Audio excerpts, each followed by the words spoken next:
The station air was heavy with noise. Voices from every species echoed through the long metallic hallway.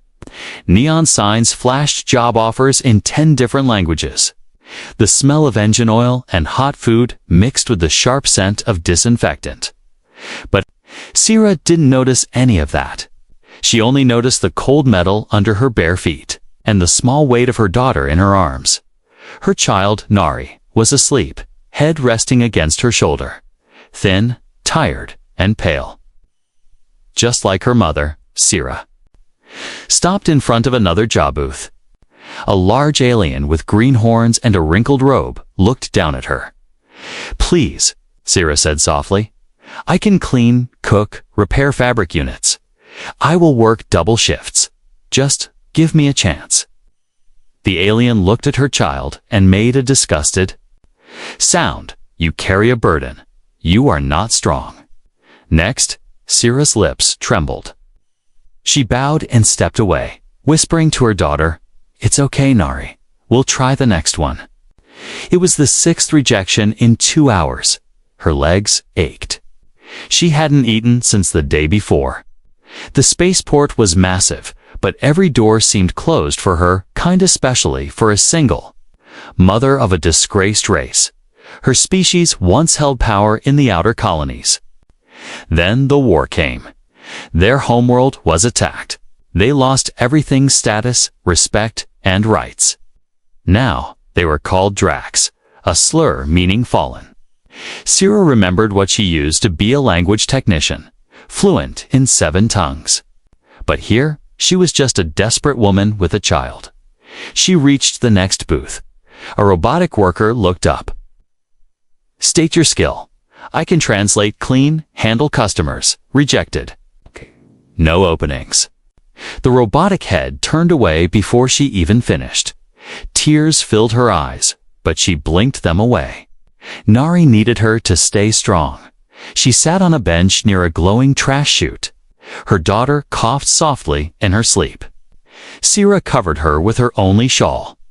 She looked around, trying to find anyone who might help. Then she heard a voice.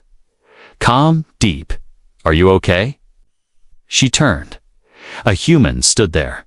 He was tall, dressed in simple mechanic clothes, with a metal toolbox in one hand. His eyes were warm, and his face gentle. Humans were rare in this sector. They didn't usually stop for strangers. Sarah stood quickly, nervous. I'm sorry, sir. I'm not begging. Just looking for a job." "I can see that," the man said. "Name's Evan. I own a repair stall at Bay 17. She blinked. "Why are you talking to me? You look tired, hungry, and your daughter doesn't look well." Sierra pulled Nari closer. "We're fine. We'll move." "I didn't say leave," Evan said. "I said, do you want a job?" Silence. Sierra thought she had misheard. "What?" she whispered. "I need help cleaning the back rooms, sorting tools. Nothing fancy, but it pays daily, and there's food. If you're interested."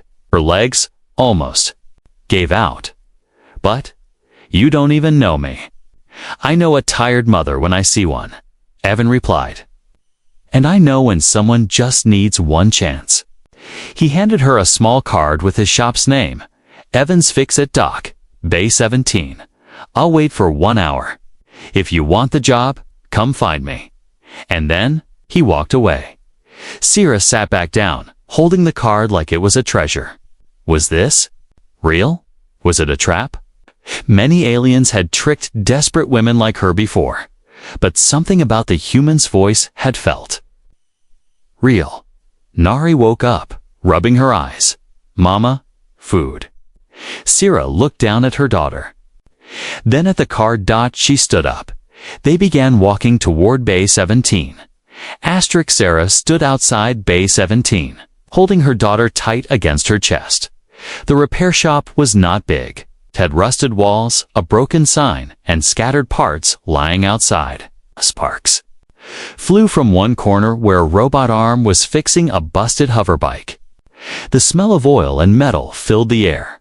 It didn't look like a dream. It looked real. And Sierra was still afraid. What if he didn't mean it? She whispered to herself. What if it was a trick? Dari tugged her sleeve.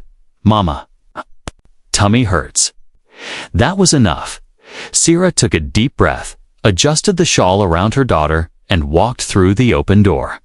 Inside, Evan was bent over a table, adjusting a glowing circuit board. He looked up and smiled, not a fake smile, but one that made her heart feel a little less heavy. You came, he said. Good. Sira nodded.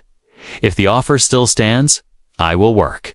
It does, Evan said, handing her a clean cloth. Start by wiping down that shelf. Then I'll show you the back room. There's food in the locker over there. Take what you and the little one need. Sira blinked. You trust me with food already? I trust people until they prove me wrong, he said casually. No one had said that to her before. Not on this planet. Not after the war. She picked up the cloth with trembling fingers and started cleaning as Sira worked. She noticed small things. Evan didn't stare at her like others did. He didn't ask about her past. He didn't flinch when Nari coughed. He just worked beside her, fixing parts, whistling now and then, as if having an alien woman and her child in his shop was the most normal thing in the galaxy. After an hour, he handed her a sandwich and a drink. You've earned it. Sira hesitated. I can eat. Later, my daughter, I made 2 sandwiches. Evan interrupted. That one's yours. She looked at him carefully. Was he real?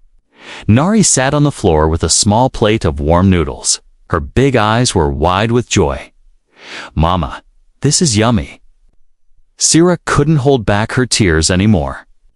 She wiped them, quickly, pretending it was just dust.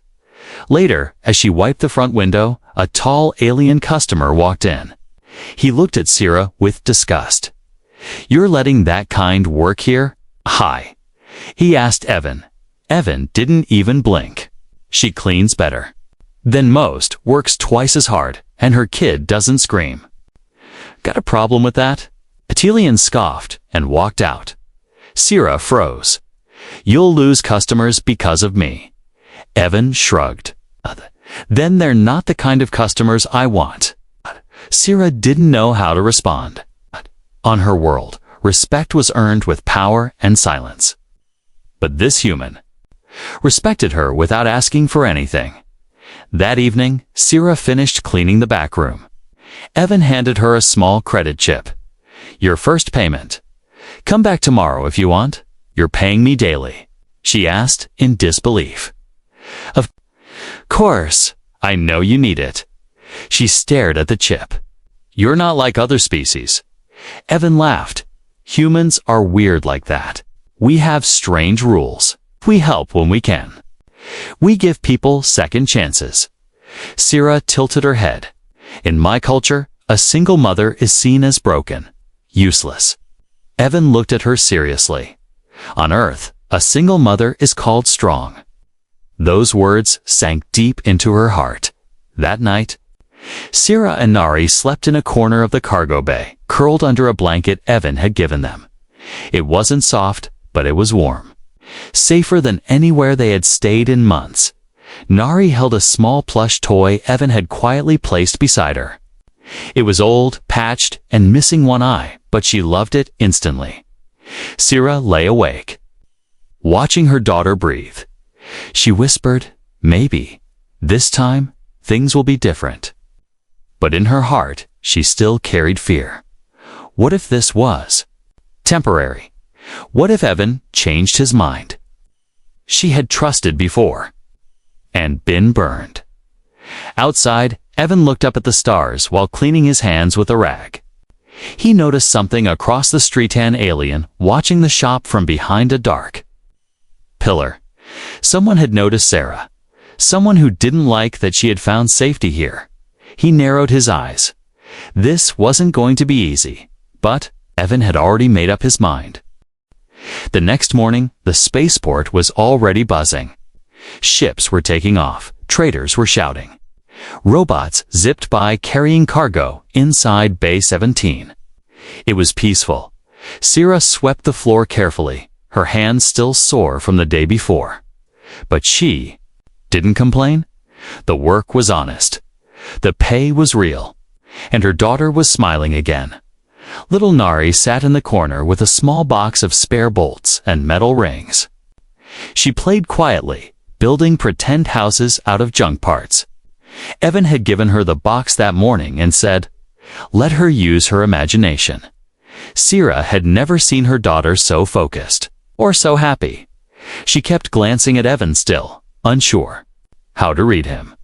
He worked silently, fixing a large machine with glowing wires. He hadn't asked any personal questions. He hadn't touched her. He hadn't yelled. He hadn't expected anything in return. It confused her. Why was a human being so kind? Suddenly, a sound broke the silence. "Thank you." The voice was small, soft, but clear. Sira froze. She turned and looked at Nares. Her daughter had just spoken out loud. For the first time in weeks, Evan looked up to, surprised. "What did you say, little one?" he asked, kneeling down. Nari looked at him with her big, glowing eyes and repeated, "Thank you." She held up a metal ring as if it were a golden coin. "For toy," she added. Sira dropped her broom, stunned. Her heart beat faster. "She hasn't spoken since the attack on our village." Sira whispered, walking over. Evan smiled gently. Then maybe she just needed someone to talk to. Later, during the lunch break, Evan handed them both fresh food. Nari giggled as she ate tiny pieces of warm bread. Sira watched, tears in her eyes. "You don't realize what you've done." Evan looked puzzled. "I just gave her something to play with." "No," Sira said, shaking her head. "You gave her safety. That's something no one has given us since we lost everything." She finally sat across from him and told her story. "I was once a translator," she said. "High class, worked with noble families. Then the war came. My husband was taken by soldiers. They bombed our city. My mother died saving Nari. We ran for weeks. I begged for food, for help, but no one wanted a mother with a child." Evan listened quietly. "I'm not weak," she said. "But I was treated like garbage," and Nari stopped speaking. She was too scared. He leaned forward. "You are strong. Stronger than you know. You didn't give up." And now she's talking again. "That's not weakness. That's survival." Sira didn't reply, but her eyes said everything.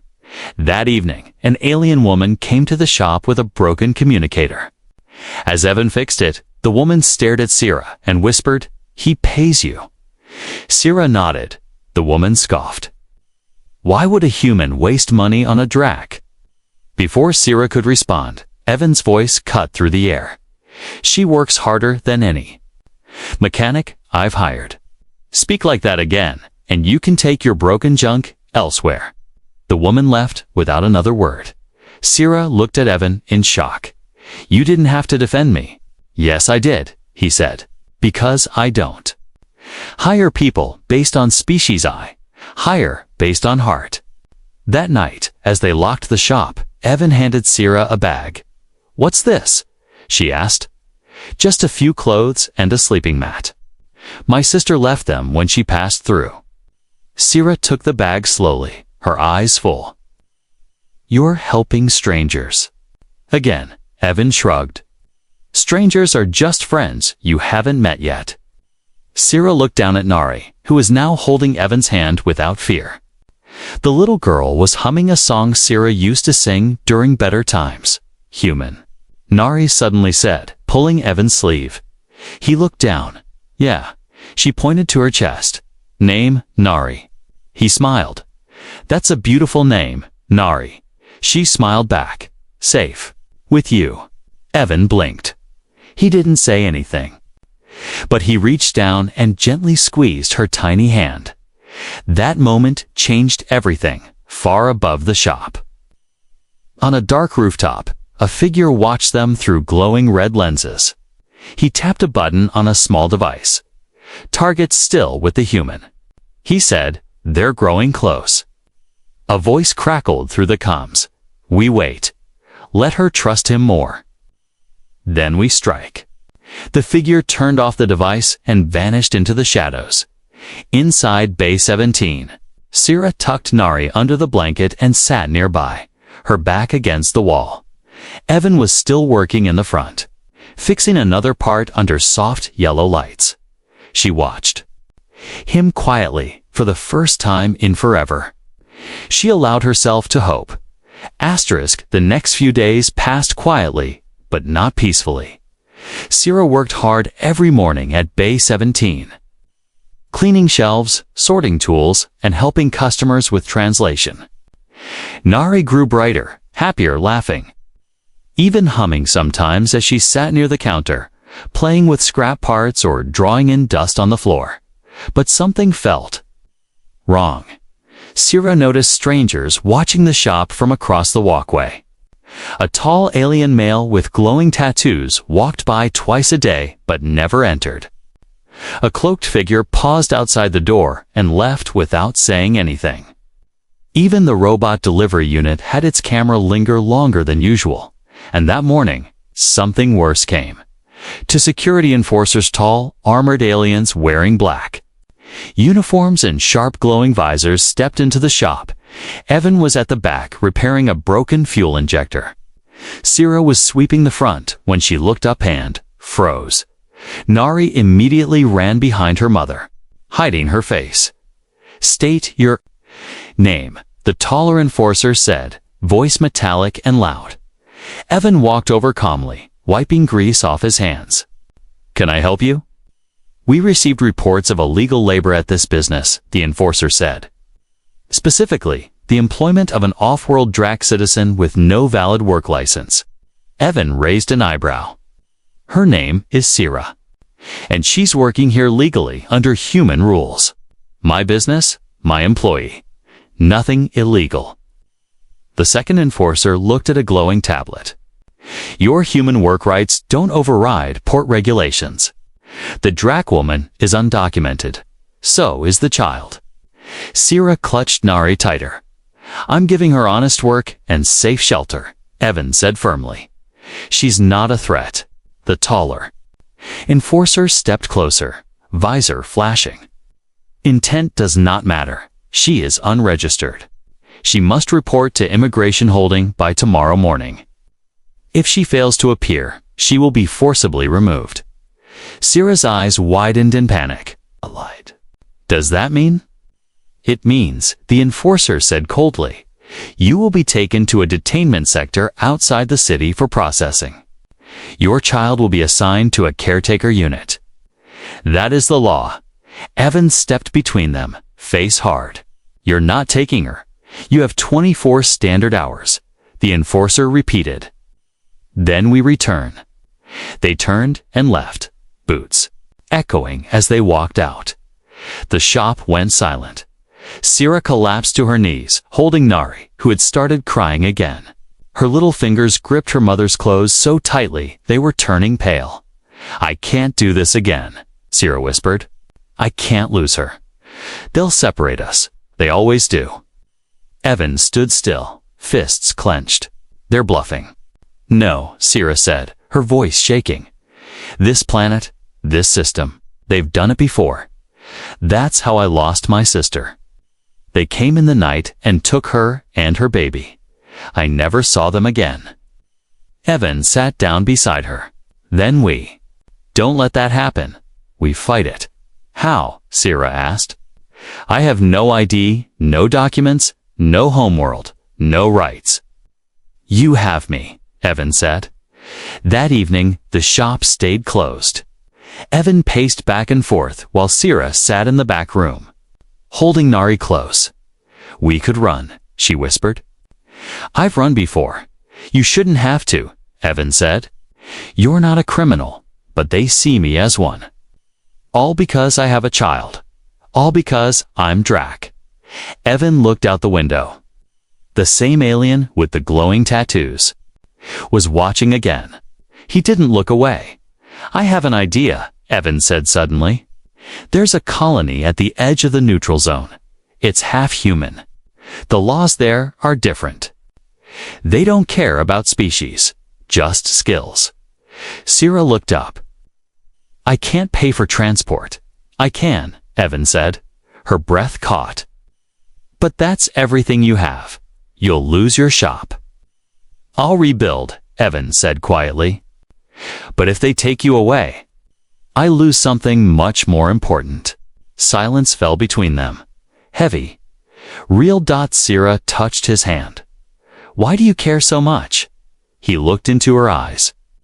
Because when no one else did, you still tried. You never gave up. That kind of courage deserves to be protected. Suddenly, there was a loud thump outside. The shop lights flickered. Nari whimper Ed. Evan pulled out a small blaster from under his work table and motioned for them to stay hidden. He crept toward the entrance. Outside, a warning was painted on the door in red alien ink. One more day, then she disappears. Evan stared at it for a moment, then slowly wiped it away with a cloth. He didn't speak. But in that moment, his silence was louder than any shout. Back inside, Sarah rocked her daughter gently, whispering old lullabies. She looked up at Evan, standing guard at the door. A human. A stranger. Now their only shield. She whispered, whatever happens, thank you. He looked back and gave her the smallest smile. One more day, he said, then we change everything. Night fell over the spaceport like a heavy blanket. Most stalls shut down. Lights dimmed. Machines powered off. But Bay 17 stayed quiet.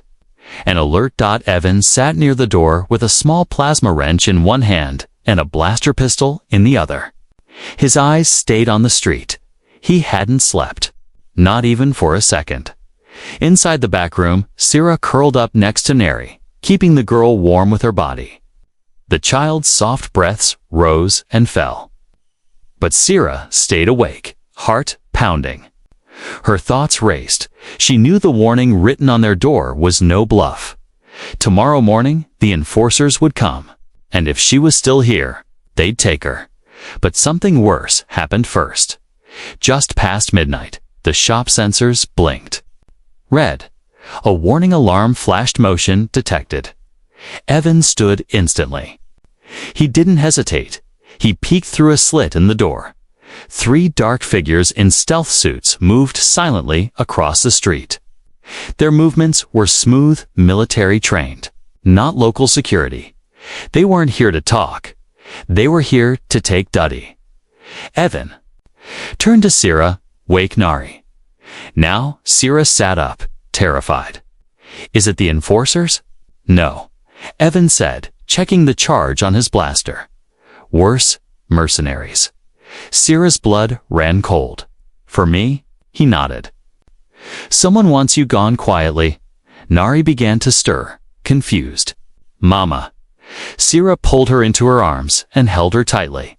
She stayed close. Suddenly, a loud bang hit the shop door, then another. Then the metal started to bend. Evan activated the emergency seal, locking down the inner doors. Get into the back exit tunnel. Go 2 levels down. There's a cargo lift. It leads to the maintenance shafts. I'll hold them here. Sierra shook her head. No, I'm not leaving you. You have to. If they catch you, they'll take Nari too. She looked into his eyes. There was no fear in the lonely fire. But she began. Evan cut her off. Go. She picked up her daughter, kissed Evan's hand, and ran to the hidden tunnel door in the back wall. It was tight, dusty, and dark. It led down into the underbelly of the spaceport behind her. She heard the door explode open. Evan stepped forward into the smoke. 3 armed figures entered, weapons ready. One raised a scanner. Human male, not the target. Another pointed. The child was seen here. She must be close. Evan raised his blaster. If you want them, you'll have to go through me. The lead mercenary laughed. You're one man. We are trained hunters. Evan's face turned cold. Then hunt this. He fired. Smoke filled the room. Lights flickered. Evan ducked behind the counter as the mercenaries returned fire. Sparks flew as plasma shots tore through tools and walls. Evan knew the layout better than they did. That gave him one edge. He lured one attacker into the storage unit, kicked down a heavy engine core, and knocked him unconscious. But the other two were closing in. Meanwhile, Sira pushed open a rusted vent door deep under the shop. She and Nari crawled through the tight passage. Pipes hissed around them. Dust filled her throat. Nari coughed. Mama, I'm scared. Sira held her close. I know, but Evan is fighting for us. We need to be strong too. She reached a grated panel. Through it, she saw the lower leveler. Service corridor used only by engineers. Freedom, but behind her. She heard footsteps. Someone was following. Back in the shop, Evan had taken a hit to his arm. Burnt fabric, smoke, and blood mixed. He gritted his teeth, grabbed a wrench, and swung it hard at the remaining mercenary. One collapsed, but the last one raised his weapon and shouted, "Tell me where the Drac woman is." Evan, breathing heavy, smirked. "Far away from you."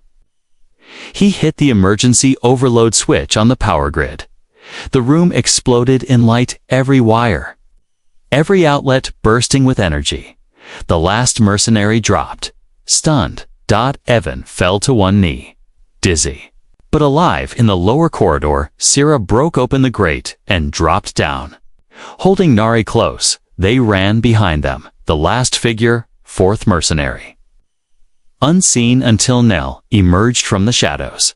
He was fast. He grabbed Sira's arm. Nari screamed. Sira struggled, kicked, shouted, but he wouldn't let go. Then bang! The mercenary fell back, clutching his leg. Evan stood at the top of the ladder, smoke rising from his pistol. I said, he shouted, voice shaking, "You're not taking them." Sira stared in shock.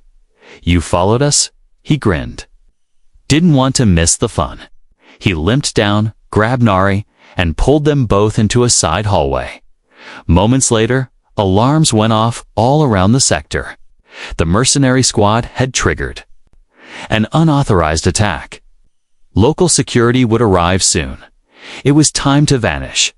Evan led them into a hidden tunnel. "We have one chance. There's a cargo ship leaving at dawn. It's heading toward the neutral colony. I have a favor I can cash in. It's risky, but it's our best shot." Sira looked at him, tears in her eyes. "You nearly died. For us." He looked down at Nari. "She called me safe. I couldn't let her be wrong." That night, hidden inside a crate in the back of a freight ship, Sira held Nari close. Evan sat beside them, bloodied, bruised. "But still alive," Sira whispered. "You're not just kind, Evan. You're something else." He looked at her with tired eyes. "What's that?" She smiled softly. "Human." The cargo ship moved through the stars in silence. Its engines hummed low as it crossed into the neutral zone of border space where no empire ruled. No patrol. Ships hunted, and where laws from the central systems no longer reached. Inside a dark metal crate hidden beneath heavy cargo. Sira, Nari, and Evan sat close together. Nari was fast asleep in her mother's arms. Her small fingers clung to Evan's jacket like it was her favorite blanket. She hadn't let go since the attack. Sira looked at Evan with tired, curious eyes. "You saved us." "Again," she whispered. Evan shrugged, holding a cloth against the burn on his arm. "You're part of my crew now, but why? Why risk so much for someone like me?" Evan didn't answer immediately. Instead, he looked at the stars outside. A tiny hole in the crate wall. His face changed. It became still, serious. Distant Sarah noticed. She waited, and finally he spoke. 10 years ago, Evan began. I was part of the Human Peace Guard, assigned to rescue civilians after the Zenth Cluster War. I remember, Sarah whispered. That war destroyed hundreds of planets. Was sent to one of those planets. Just a cleanup mission, they said. Search and rescue, he said quietly. But when we landed, there was nothing left. Cities were ash. Families scattered. Kids wandering with no parents. His jaw tightened. One day, I found a small girl, barely alive. She'd hidden in a closet for 3 days. Starving, I gave her food, water. I promised her she was safe. What happened? Sarah asked softly. She died that night, Evan said, eyes cold. She was too weak, too scared, too alone. Sarah swallowed hard, her hand brushing Nari's hair. Since then, Evan continued, I made a promise. If I ever had the chance to stop something like that from happening again, I wouldn't hesitate. He looked at Sarah, and then I met you. Sarah didn't speak. Her eyes shimmered. She understood now. Evan wasn't helping her out of pity. He was carrying a burden, a memory he could never erase. And now you're marked, she said quietly. The enforcers will track you for helping a Drac fugitive. I know, Evan said. You could have walked away. I could have, he replied. But I didn't want to. Hours passed. The ship rumbled as it approached the colony. Built a collection of independent stations and planets where humans and aliens lived under shared rules. There was no centralized government, no race-based laws, just work, trade, and survival. This colony, Evan said, has a small human-led council. They honor sanctuary laws. Once we're registered there, they won't hand you over, even without ID, Sarah asked. They'll ask questions, but I'll vouch for you, he said. And I know a woman who works in the registry. Sarah gave a weak smile. You really do have friends everywhere. Not everywhere, Evan said. Just in places that still believe in decency. Once the cargo ship docked at New Halden, a rusty port with glowing banners and a dry, dusty atmosphere, the three of them slipped out of the crate, under cover of darkness. They walked through narrow alleys and markets filled with strange smells and blinking lights. No one paid them attention. That was a good sign. Soon they reached a small structure with a sign that read, Human Union Records. Office. Inside sat a tall woman in a faded coat, her hair tied back in a sharp braid. She looked up, and her face lit up. Evan? She said, rushing around the desk. You idiot. I thought you were dead. Not yet, he chuckled, still picking fights in the wrong places. She punched his arm playfully, then noticed. The burn? What happened to you? He nodded towards Sarah and Nari. They happened. The woman raised an eyebrow. You always did bring home strays. She's not a stray, Evan said. She's family now. They sat and explained everything. The woman's name was Mara. She used to be a fleet medic. Now she handled registry for human alien families in the colony. When she heard Sarah's story, her face turned hard. You were hunted, tracked by local authorities and mercenaries. She asked. Sarah nodded. Mara turned to her console and began typing. Eily race? They're trace, she said. Reassign your ID as a refugee under human protection. The child will be listed as bonded family. You'll both be safe here. Sarah whispered. Why are you helping? Mara smiled faintly. 'Cause Evan once pulled me out of a crashed dropship, with both legs broken. And because I believe in the same thing he does. Art. After hours of paperwork and scans, Sarah was finally handed a new ID tag. Nari received a small wristband with a glowing stona symbol of protected minor status. Sarah looked at it in disbelief. This is real, she asked. We're not running anymore." "You're not," Mara said. "But you'll need a place to live, food, and a job." Evan smiled. "I think I know someone who's great at cleaning, fixing, and dealing with grumpy humans." Sierra laughed for the first time in days. That night, they sat in a small rented room at the edge of the colony. The air was warm, the lights were dim. Sierra tucked Nari into bed and sat beside Evan, who rested against the wall, eyes half closed. "You gave up everything," she whispered. "I gained something better," he replied. Sierra reached over and gently took his hand. "I want to repay you," she said. "You already have," he answered. She blinked. "How you made me feel human again." The sun on New Halden was soft and orange, spreading a warm glow over the colony's quiet streets. For the first time in what felt like forever, Sierra woke up. Not in fear, not in a cold corner. Not to alarms or explosions, but to the sound of her daughter laughing.